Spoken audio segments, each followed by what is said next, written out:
It's about 10 o'clock at night here, and I haven't put a video out today. Usually I put at least one video out each day, but today has been a really hard day. It's just been a day that has been full of grief. I've felt a lot of sadness and grief today over some suffering from my lifetime and some ways that that's been triggered in the last couple of days. And of course, we know that when something is getting triggered, that it's not a trigger as the world looks at a trigger. It's God raising something to the surface for us to take a look at, to feel, to heal, to understand. And so I didn't want to put out a video until I was really feeling God's message to me, and until he substantiated that with scripture, which he did that earlier today. But I've continued to feel this way. And so I just wasn't feeling that it was right for me to put out a video. And this is going to sound a little bit weird, maybe. Maybe it won't. Maybe it'll completely resonate with you. But there's likely going to come a time in your life when you're going to realize that much of the suffering and persecution and provocation that you have experienced in your life had much to do with the purpose for which God has set you apart. I personally have a situation in which I'm largely alienated from members of my family. I have a family. I have a family with my daughter and my son-in-law and others who are not blood related but have come to be family. But over the course of my life, I have been largely alienated within my blood family, my biological family. And I've experienced a lot of scapegoating and, quite frankly, just being left out of things. They have family reunions. They don't invite me. And I've had that on both sides of my family, and truly for no good reason, because I didn't have much contact with either side of the family for most of my life. But there are certain people in my family who have a very evil spirit, and that spirit attracts a similar spirit. And throughout my childhood, there was someone who would really provoke, because I was the oldest and I was required to take care of my siblings, and I was largely responsible for things that I had no power over, that adults should have been taking care of. And this person would provoke and set me up to be in trouble and things like that. So I'm not going to get entirely into that. However, what I've been seeing today in terms of what God has been showing me are these tactics of the enemy, that I've been accused of the very things that the people accusing are the ones doing. And so I've distanced myself, but yesterday someone showed me pictures of a family reunion, a trip that I was not invited to, and that's nothing new. It's been that way for many, many years. But it doesn't mean that it doesn't hurt. It doesn't mean that it doesn't bring back that pain of being a child and wondering why. Why is this happening? Why are these people treating me this way? Why don't they like me? The difference is that today I understand exactly why. And even though that child part of me who didn't have the understanding back then of what was going on in the spiritual realm, of testing the spirit in a person and discerning by the fruit that they're bearing, I didn't have a way of understanding all of that back then. I had no way of understanding even the purpose for which God had set me apart. I had no way of understanding the jealousy, the unwarranted jealousy, competition, and provocation that was happening. And it's caused me to wonder, as I've sat here today with God, how much does the devil actually know? And my mind went to the story of Job, and how when God and Satan were discussing Job, Satan knew that God had put a hedge of protection around him. Satan knew somehow that God had his hand on him because he addressed that. And you know that that's going to happen, that Satan knows, he recognizes when God's got his hand on his chosen. He can see it, and he's going to come against it any way he's allowed, any way he can. And yet, in the midst of all of that, God is sovereign and knows exactly what he's going to do. He knows exactly how he's going to train up that person for the purpose for which he set them apart. He even knows that he's going to use this pain to teach that person how to be circumcised from wanting to belong to the world and to people who have that spirit, to people who bear that fruit, that he's going to cause us to trust in him, that he's going to cause us to not try to keep impaling ourselves on a person who has a spirit of Satan. He's going to teach us how to trust him and not try to get our own vindication and justice.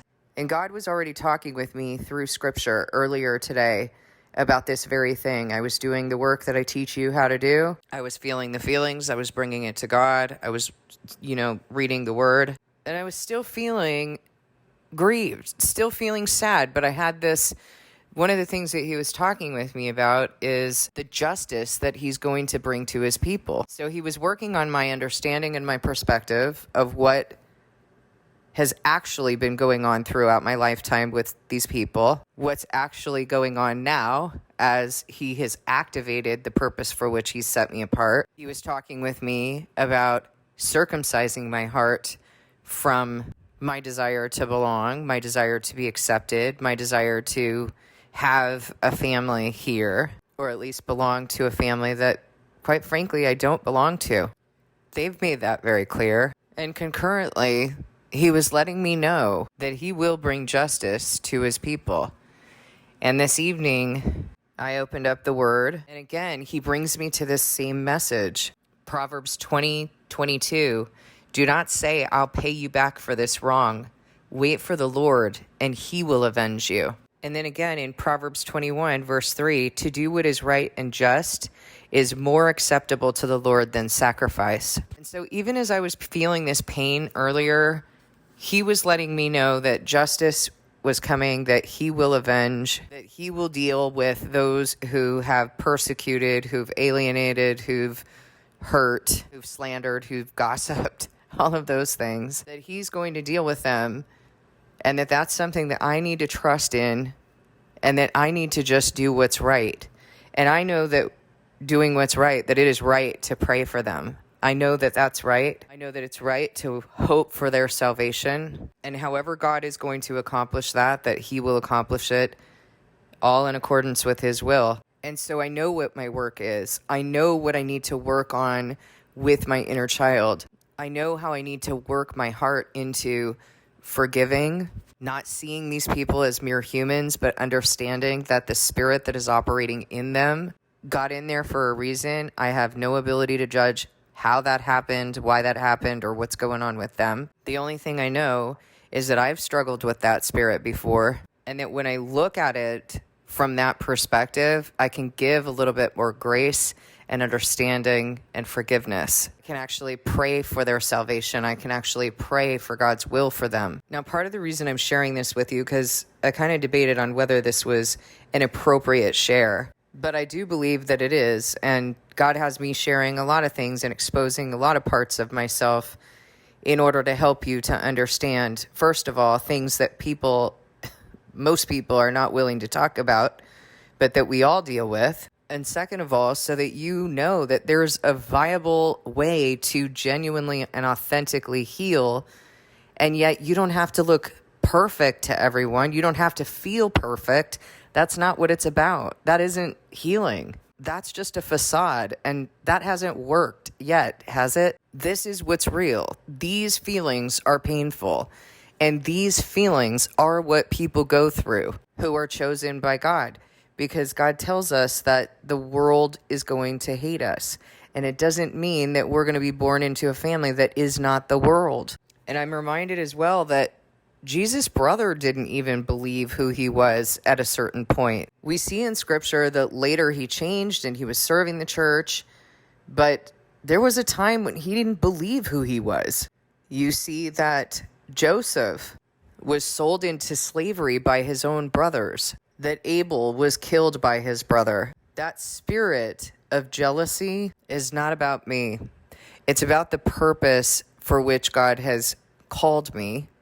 It's about the hand that he's had on me and the spirit that keeps coming against that. The vile, jealous spirit that keeps coming against him. And so my job is to pray for those people because they live in darkness. Even many who consider themselves to be very religious, they live in darkness. Fruit that they bear is not good. And one of the things that God had me reading about today was the story of Jeremiah and him calling Jeremiah and teaching Jeremiah how to be his spokesperson, teaching him that he must not turn to those people. Let the people turn to you, but you must not turn to them. If you utter worthy, not worthless words, and you repent, you will be my spokesperson. And then Jeremiah is calling out to God and telling him, my own friends have dug a pit for me. They're waiting for me to fall. They're setting up traps and snares. And poor Jeremiah is saying, I'm ridiculed all day long. Everyone mocks me. Whenever I speak, I cry out, proclaiming violence and destruction. So the word of the Lord has brought me insult and reproach all day long. But if I say I will not mention his word or speak any more in his name, his word is in my heart like a fire shut up in my bones. I'm weary of holding it in. Indeed, I cannot. I hear many whispering terror on every side. Denounce him. Let's denounce him. All my friends are waiting for me to slip, saying, perhaps he will be deceived. Then we will prevail over him and take our revenge on him. But the Lord is with me like a mighty warrior, so my persecutors will stumble and not prevail.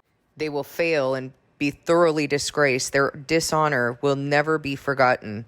Lord Almighty, you who examine the righteous and probe the heart and mind, let me see your vengeance on them, for to you I have committed my cause.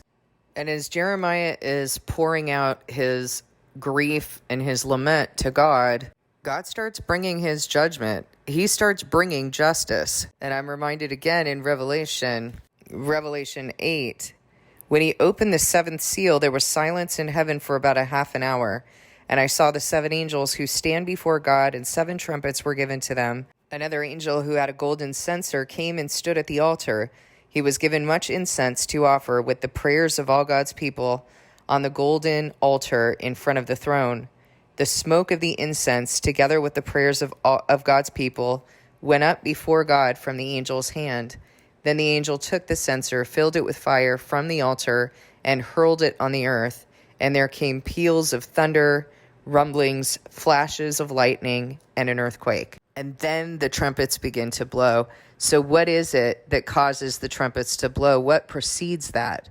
It's the prayers of God's people. The prayers of God's people are what come out of that censer. And that is what triggers God's response. And likewise, we see this pattern again in Sodom and Gomorrah. We're told in Scripture that this was a righteous man who was deeply distressed over the disgusting things that were going on. And again, it triggers God's response. In fact, we see this over and over in Scripture, that God responds to the crying out, to the lament and grief and mourning and weeping of his people. He's faithful, he's just, and he's not going to let his people continue to be put to shame forever, while the wicked go on doing whatever they want, trampling his sanctuary. So here's the message that I'm hearing today and that I'm sharing with you. It's twofold. One part of this is, if you've experienced this, if you've experienced persecution, being alienated, being scapegoated, you're not crazy. Even though people who have experienced those things are often pinpointed as being crazy, because that's an easy way to dismiss that person so that the wicked can continue to justify themselves. Now, that said, just knowing that isn't going to heal you. There are still things that you have to do, just as I described, in order to heal from that, in order to acknowledge it, in order to validate, in order to bring that to God and receive his ministry on what was actually going on during that time, what's going on right now. And you can see in this example, as I explained to you so many times, I illustrate for you so many times, that the picture that God is weaving together, as I've said before, the right arm doesn't seem to have anything to do with the left leg until you look at the whole body, and then you realize, oh, these are connected, and they're very much needed for this whole body. God is weaving together a picture. He knows what he's doing. He knows what he's raising.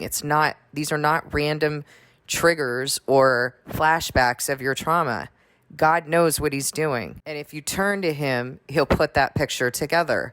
So part of the picture that he's helping me to understand today is, first, that I need to heal from that. that I need to once again do some work on this, which I have.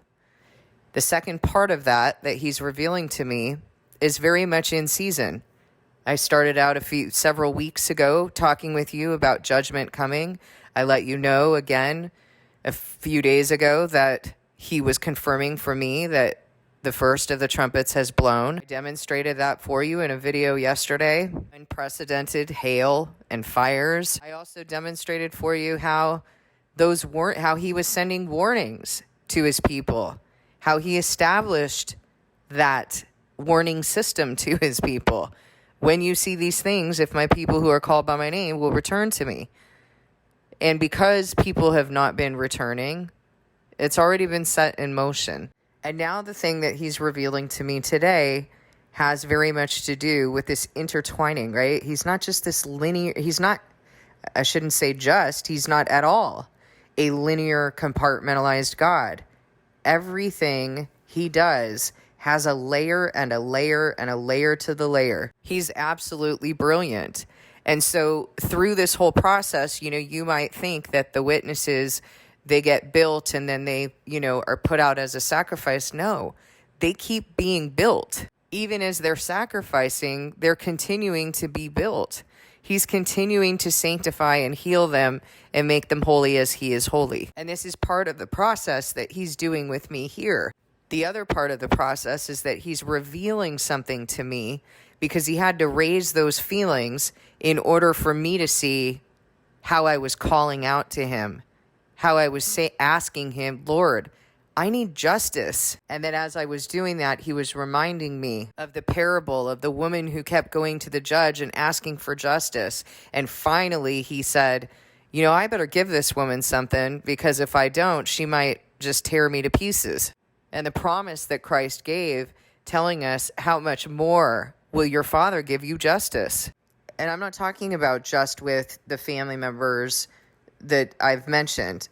This message has less to do with my specific situation. My specific situation is simply a vessel or a catalyst for me to be able to explain and illustrate how God is working with me. But this has to do with the justice of our God. He knows our suffering. He knows the spirit that fights against him in his people, through his people. He knows what we suffer here, and he listens to our lament, our cry, our mourning, our grief. He indeed responds to us.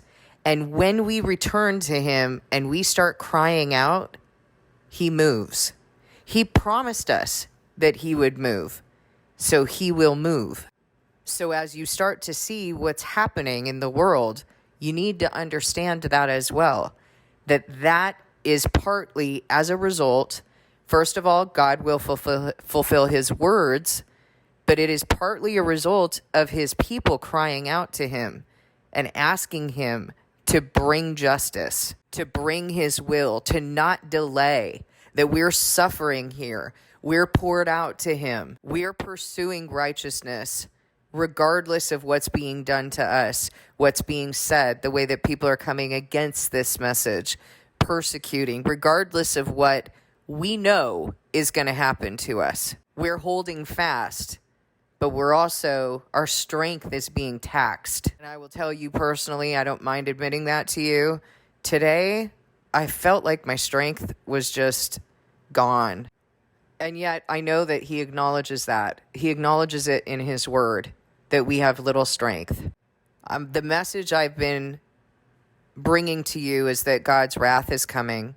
The message I want to bring to you tonight, is that his justice is also coming. He has not forgotten his people. And the last thing I want to say to you is it's good to grieve. It's okay to grieve.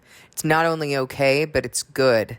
There's so much that comes from doing our grief work. It's extremely important. The world hates it because the world knows how powerful it is. So you feel that grief, you do your work, you feel the godly grief, you bring it to him, you continue in that way.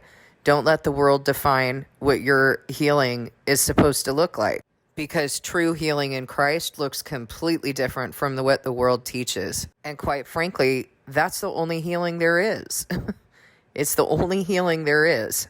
He's the one who created you. He's the one who set you apart for his purpose before the creation of the world. He's the only one who can direct your paths. And so in closing, I just want to read the last proverb that he pointed out to me, which is Proverbs 20, verse 24. A person's steps are directed by the Lord. How then can anyone understand their own way? I just want you to remember that there's no one else who can tell you, not even yourself. You can't even, I can't even know what my purpose is. I can't know what my way is. I'm not able to judge myself. I'm not able to set myself on the right path. I need God 100%, because I will tell you that when these feelings first started coming up, I wasn't feeling the way that I am right now. I wasn't feeling the level of peace, and I wasn't able to bring my own heart into a place of forgiveness. I felt really angry, and I felt that I wanted to vindicate myself. The only thing I know from Scripture is that I cannot remain there. And so I can do the work, but he's the only one who can take me there. He's the only one who's going to actually bring me into a place of peace. Why? Because peace isn't a thing. Peace is God's Spirit. It's not my state of mind and of myself. It's something that he can only impart by his Spirit when I've chosen him. I don't produce that of myself. I hope this video has been helpful. Please feel free to leave comments and questions in the comments section. Thank you so much for listening. God bless you, and I'll see you in the next video.